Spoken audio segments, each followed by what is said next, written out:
Bienvenue sur le plateau d'Horizon Intellectuel. Vous êtes bien sur Al Mouatine TV pour cette 25e émission de l'année. Oui, déjà, nous avons le grand privilège aujourd'hui d'accueillir deux femmes de cœur et d'engagement. C'est une habitude ici même sur Al Mouatine que de recevoir des femmes qui ont des choses à dire, mais qui agissent surtout sur le terrain.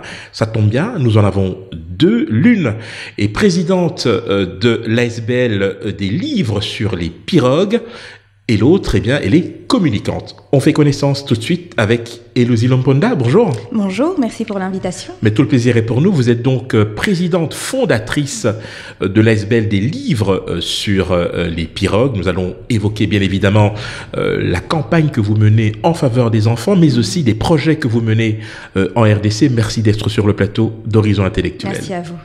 Je m'adresse vers vous maintenant, chère Maria Araoui. Vous êtes donc communicante. Vous avez une expérience en communication, notamment au sein de l'agence de communication HNO qui est basée à Casablanca, mais vous êtes aussi et surtout organisatrice d'événements et ça tombe bien, vous organisez donc le 16 décembre une conférence qui a pour thème donc femmes vecteurs des valeurs de lutte contre le radicalisme. Merci d'être là. Merci à vous pour l'invitation, Henri. Tout le plaisir est pour nous et nous allons donc entrer dans le vif du sujet avec vous, Éleusie Lomponda, des livres sur les pirogues. C'est un long voyage. Racontez-nous. Oui, effectivement, c'est un long voyage. Écoutez, c'est un voyage que nous avons débuté il y a 3 ans. Alors, nous avons fêté hier notre 3e année. Donc, c'est un très beau voyage, un voyage de partage. J'ai entendu parler il y a un peu plus de 3 ans du naufrage d'une pirogue qui transportait des enfants à l'école.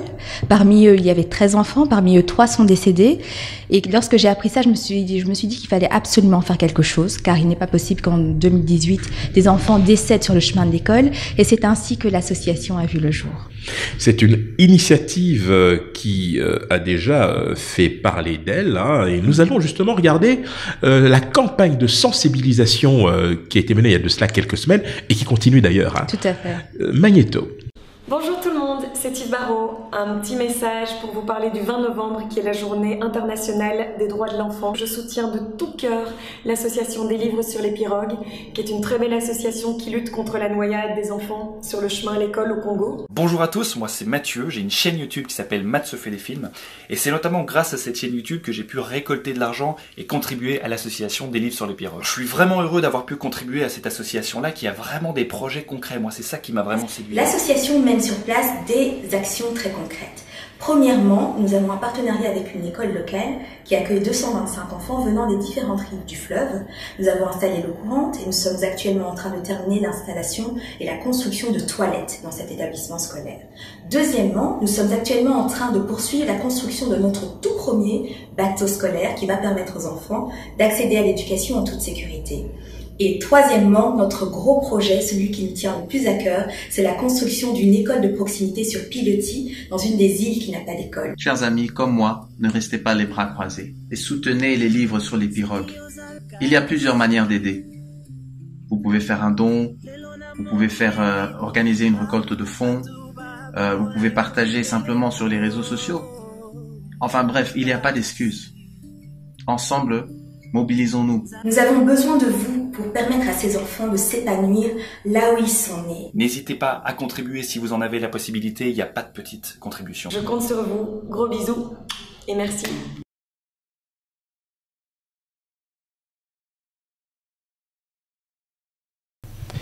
Voilà, on le voit bien, donc il y a véritablement un souci de pouvoir venir en aide à ces enfants.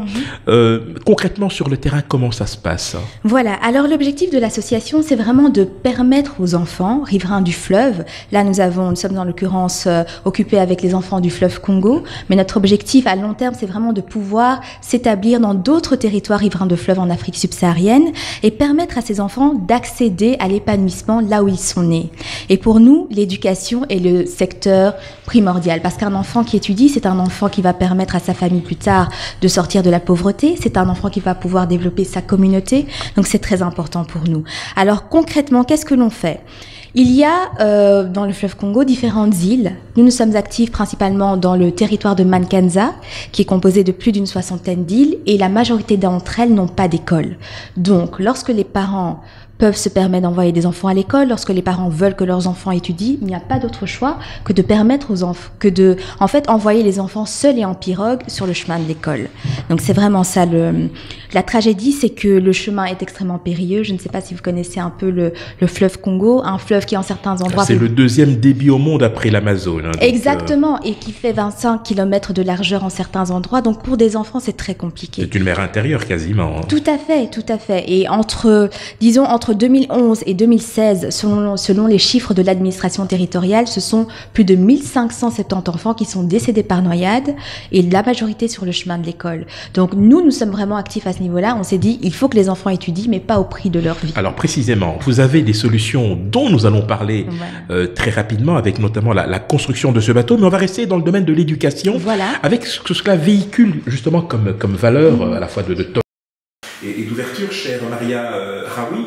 Je l'ai dit tout à l'heure en introduction, donc vous organisez cette conférence le dimanche 16 décembre. Ce sera au centre El Kalima. Je précise, c'est très important, qui est un centre chrétien pour les relations avec l'islam. Et la conférence, eh bien, ce sera Femmes vecteurs de valeurs de lutte contre le radicalisme. Tout un programme. Aujourd'hui, cher André, on sait que le radicalisme, c'est un fléau qui touche toutes les souches de société et qui est très présent dans nos communautés. Et aujourd'hui, le rôle de la femme, il n'est pas appréhendé bien comme il faut. La femme est une maman. Donc maman, femme, elle est toujours victime, soit en étant victime justement des actes de radicalisme, soit elle est victime parce qu'elle a perdu un proche dans un acte terrorisme, soit elle a perdu justement un enfant qui s'est engagé dans les camps des intégristes religieux. Aujourd'hui, son rôle il est très important dans nos communautés parce que c'est la personne la plus proche justement de ce jeune qui s'engage ou de ce jeune qui va demain commettre des actes terroristes. Et donc c'est pour ça que nous souhaitons sensibiliser la communauté féminine autour de ce fléau afin qu'on puisse travailler ensemble justement dans la prévention du radicalisme. Un enfant qui s'isole, un enfant angoissé, c'est d'abord sa maman qui l'observe, et donc c'est important de donner à la femme justement toute l'émancipation, toute la crédibilité et toute la liberté d'agir afin de prévenir ce genre de fléau qui nous touche tous. Alors précisément, Maria Raoui, l'an passé, donc une conférence similaire a été organisée. C'est donc la deuxième édition. On va regarder dans quelles conditions elle s'est déroulée. Magnéto.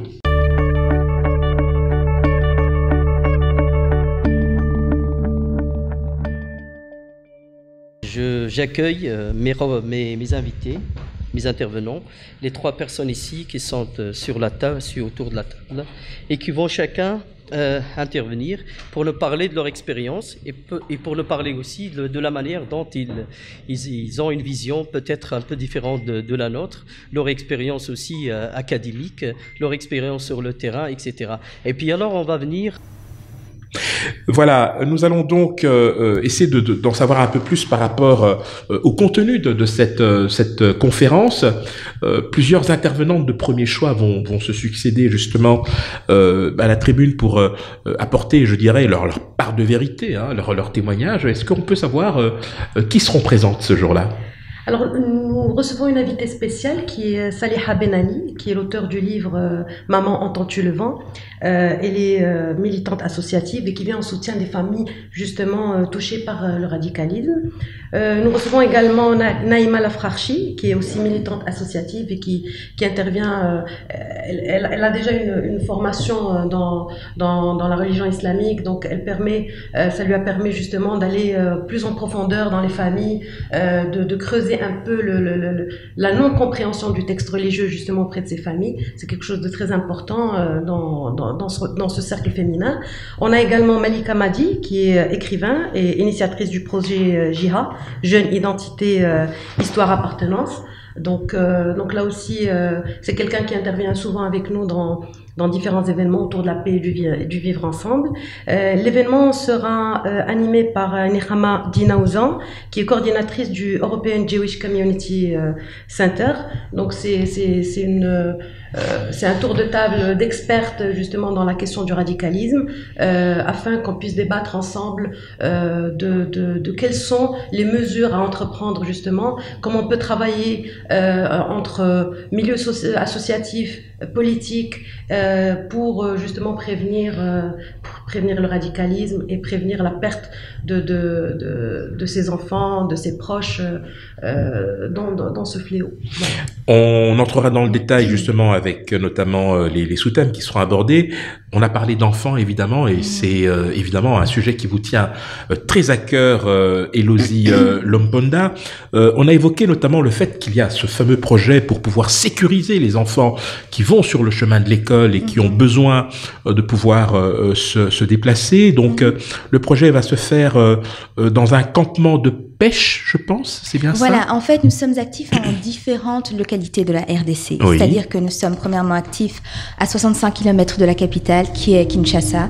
Et nous sommes actifs dans le campement de pêche de Nganda-Mosolo, où en fait, nous avons un partenaire qui est une école locale qui accueille 225 écoliers. Et la particularité, c'est que beaucoup de ces enfants viennent à l'école en pirogue et au péril de leur vie. Et nous avons été émus. J'ai personnellement été vraiment émue par cette école. Je suis l'initiatrice du projet et c'est une école qui manque de tout, mais qui veut absolument pouvoir transmettre le savoir à des enfants pour leur permettre de se construire un avenir meilleur. Et donc, lorsque j'ai rencontré cette école, j'ai pu discuter avec les enfants, avec mon équipe. Nous avons même afin de nous rendre compte de la pénibilité du trajet et de la dangerosité aussi du milieu, nous avons accompagné les enfants sur des petites pirogues pour voir un peu et mesurer les risques. Et nous avons décidé de faire quelque chose. Donc, de ce partenariat, nous avons décidé d'améliorer les conditions d'éducation de ces enfants. L'école manquait de toilettes, donc d'infrastructures sanitaires, et nous avons inauguré le 19 novembre, qui est le jour, la journée internationale des toilettes. Nous avons inauguré des sanitaires pour les enfants. Alors précisément, nous avons quelques images de cet événement. On rappelle, cette journée a lieu chaque année, donc le 19 novembre, Magnéto.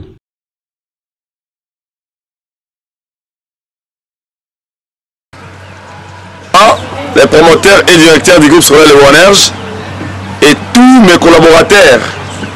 Nous remercions sincèrement Madame Elodie Lomponda, qui est la présidente de l'ASBL des livres sur les pirogues, DLSP en sigle, au Bruxelles, et les conseils d'administration, et sans oublier l'antenne DLSP Kinshasa. Jadis, l'école n'avait pas de toilettes appropriées. Au XXIe siècle que nous sommes, les élèves ou l'école avaient des toilettes archaïques, construites par des pailles ou par des sacs. Et aujourd'hui, moi, mes collaborateurs et les élèves du groupe scolaire Les Boanerges, nous avons une joie immense. Alors on voit très bien que ça fait partie aussi de l'éducation des enfants, tout ce qui est hygiène, etc. Oui. Mais vos relations avec les pouvoirs publics, comment sont-elles lorsque vous prenez ce type d'initiative? Est-ce que vous travaillez en bonne intelligence avec le personnel le pédagogique de l'école, les parents? Ah oui, tout à fait. Tout à fait. Alors tous nos projets sont extrêmement inclusifs. C'est-à-dire que l'on ne voulait pas que ce soit un projet imaginé ici à Bruxelles pour une localité locale, pour une réalité locale qui ne serait pas qui ne serait pas adaptée, en fait, à laquelle nos solutions ne seraient pas adaptées. Donc, nous avons, dans toutes les étapes de la conception du projet, vraiment impliqué les parents, les enfants, surtout les professeurs et aussi les autorités locales. C'était totalement indispensable pour nous. D'ailleurs, les autorités locales nous ont permis d'avoir accès à certaines bases de données, à certaines données de la région. Ça a été extrêmement bénéfique pour nous. Par ailleurs, les parents sont vraiment impliqués à toutes les étapes du projet parce que nous voulons une implication locale, nous voulons une appropriation locale. Parce que sans appropriation locale, un projet est voué à l'échec. Donc, les parents participent dans toutes les actions que nous mettons en place. Alors, ils n'ont pas un grand pouvoir d'achat, ils n'ont pas énormément de moyens, mais il y a toujours des possibilités pour eux de participer et d'être vraiment avec nous à la manœuvre. Donc, c'est très important et j'aimerais juste souligner le fait qu'à une époque où on parle beaucoup de migration ici, j'aimerais vraiment souligner que ça n'est jamais de gaieté de cœur que des personnes quittent leur pays, leur environnement, leur famille, au péril de leur vie pour rejoindre un autre continent. Et nous avons réfléchi et nous avons développé on peut dire ce raisonnement. Nous nous sommes dit, nous voulons vraiment apporter des solutions au niveau local. Qu'est-ce qui fait que les gens quittent? Et dans ces territoires étreints de fleuves, nous nous sommes rendus compte que, après avoir discuté avec la population, mais parce que des enfants risquaient leur vie sur le chemin de l'école, qu'est-ce que les parents faisaient? Soit ils arrêtaient de les scolariser, ce qui fait que le village de Mankenza, où nous sommes aussi actifs, a un taux de scolarisation de 27% à peine. Donc ça veut dire que c'est tout un village qui est voué en fait à l'échec parce que son avenir est un peu est vraiment limité à ce niveau-là. Et donc les parents nous ont dit les enfants risquent leur vie sur le chemin de l'école, alors qu'est-ce qu'on fait? Soit on arrête de les scolariser et ils aident au campement de pêche, soit on les envoie dans les centres urbains étudier dans de la famille proche ou éloignée, dans l'espoir qu'ils puissent trouver de meilleures conditions de vie. Et c'est ainsi qu'on constate de plus en plus un déplacement vers la capitale, qui est Kinshasa, mais la capitale est en ce moment engorgée. Elle est congestionnée, c'est le cas de dire. Exactement.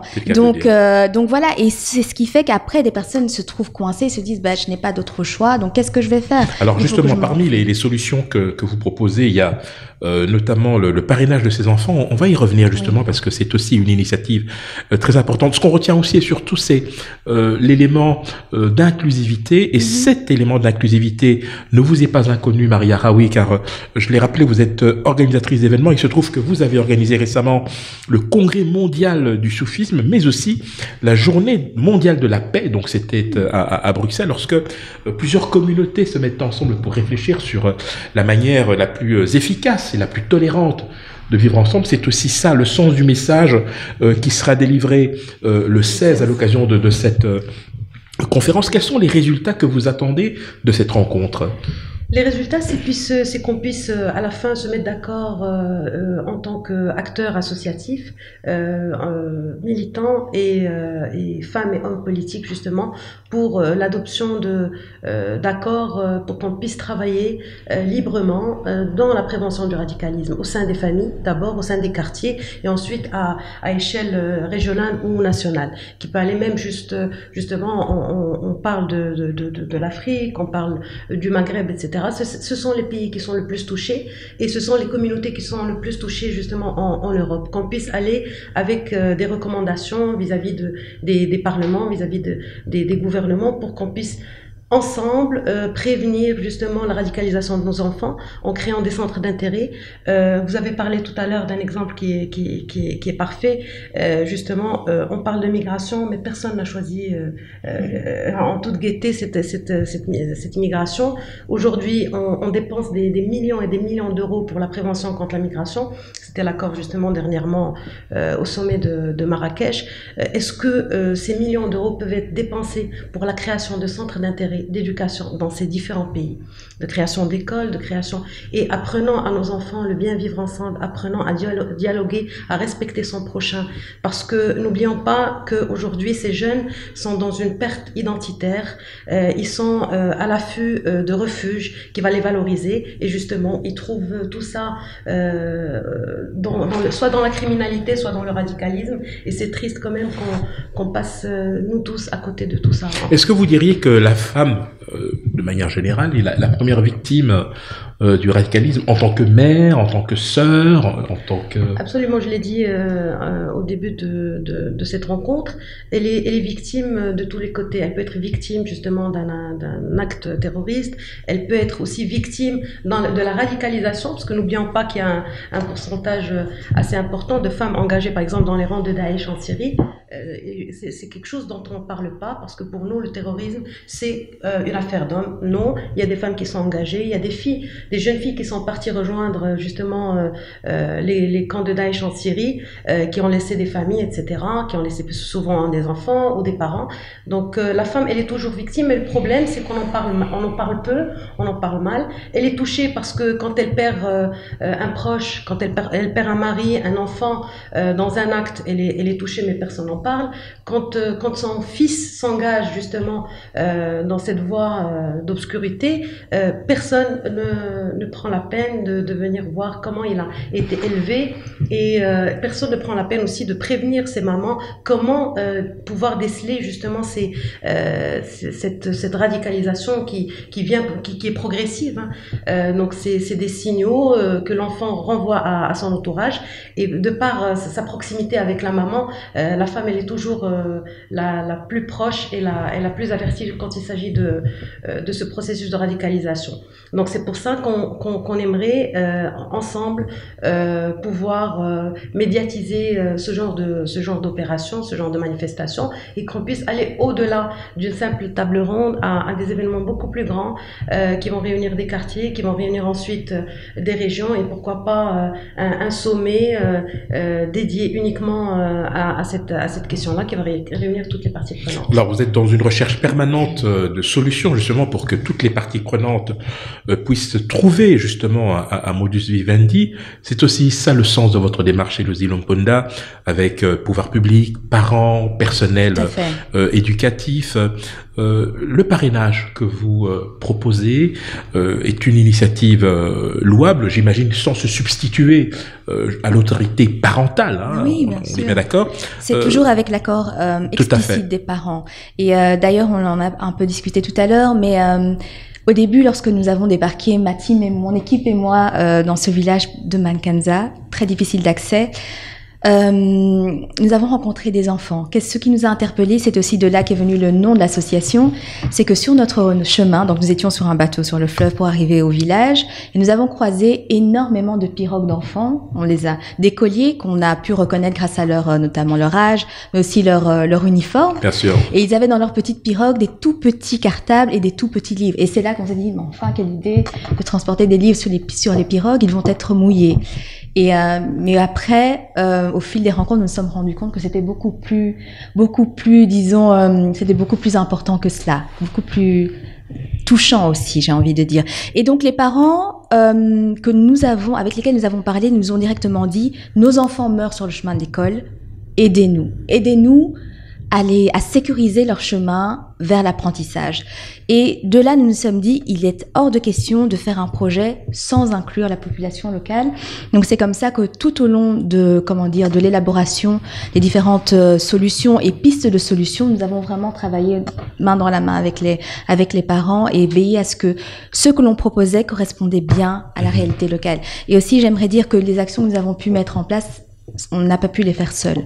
Donc c'est vraiment grâce au soutien des personnes qui ont cru en nous, au soutien aussi des bénévoles que nous avons sur place, parce que nous avons une équipe importante de bénévoles sur place, mais aussi ici à Bruxelles. Donc voilà. Et pour en revenir au parrainage, donc nous sommes en train de terminer la construction de notre premier bateau scolaire, qui va faire en fait ce qu'un bus scolaire fait ici, c'est-à-dire acheminer les enfants en sécurité à l'école, mais cela a un coût. Le bateau a pu être construit. Maintenant, il va falloir pouvoir conduire les enfants du lundi au samedi, parce que là-bas, l'école, c'est du lundi au samedi, à l'école durant toute l'année scolaire. Et c'est pour ça que nous recherchons des parrains, des personnes qui souhaiteraient permettre à des enfants d'accéder à l'éducation de manière sécurisée, leur permettre d'être juste des enfants sur le chemin de l'école. Et voilà, il y a 300 enfants qui vont pouvoir bénéficier du bateau, parce que le montant du parrainage s'élève à combien mensuellement? 5 €. On demande une domiciliation un ordre permanent de 5 € par mois. Par mois, donc juste 60 € pour toute l'année. Hein. C'est ça, exactement. Et juste avec 5 € par mois, vous pouvez permettre qu'un enfant ne risque plus sa vie sur le chemin. Alors comment, lorsqu'un parrain ou une marraine souhaite se manifester pour justement prendre sa part dans ce projet, comment peut-on vous joindre pour éventuellement adresser les sommes que vous demandez? Tout à fait. Alors c'est très simple, nous avons un site internet. Alors c'est www.livrepirogue.org, et à chaque fois avec S, donc au pluriel, livre au pluriel, pirogue au pluriel.org. Sinon, nous avons une adresse mail. Alors c'est dlsp.contact@gmail.com. Et donc nous sommes absolument joignables, nous sommes sur Facebook également, donc nous avons une page Facebook qui s'intitule Des livres sur les pirogues, n'hésitez pas à nous écrire ou à nous appeler. Alors, est-ce que vous avez prévu dans les prochaines semaines ou dans les prochains mois un événement, une rencontre oui, tout à fait. ici, au niveau de la Belgique? Tout à fait, à Bruxelles, donc où nous faisons une grande part de notre plaidoyer, c'est-à-dire que sur place c'est vraiment la partie opérationnelle, c'est la construction de bateaux, etc., l'acheminement en sécurité, et ici c'est le plaidoyer pour transmettre aussi aux décideurs, mais aussi au public, le message dont nous avons parlé, aussi faire le lien aussi avec la migration, parce que nous luttons contre l'exode rural par la promotion du droit à l'éducation. Et ici, c'est vraiment ce que nous martelons. Et pourquoi est-ce que venir aussi sur votre plateau, c'est très important? C'est parce que ça permet de faire la lumière sur cette problématique que peu de gens connaissent.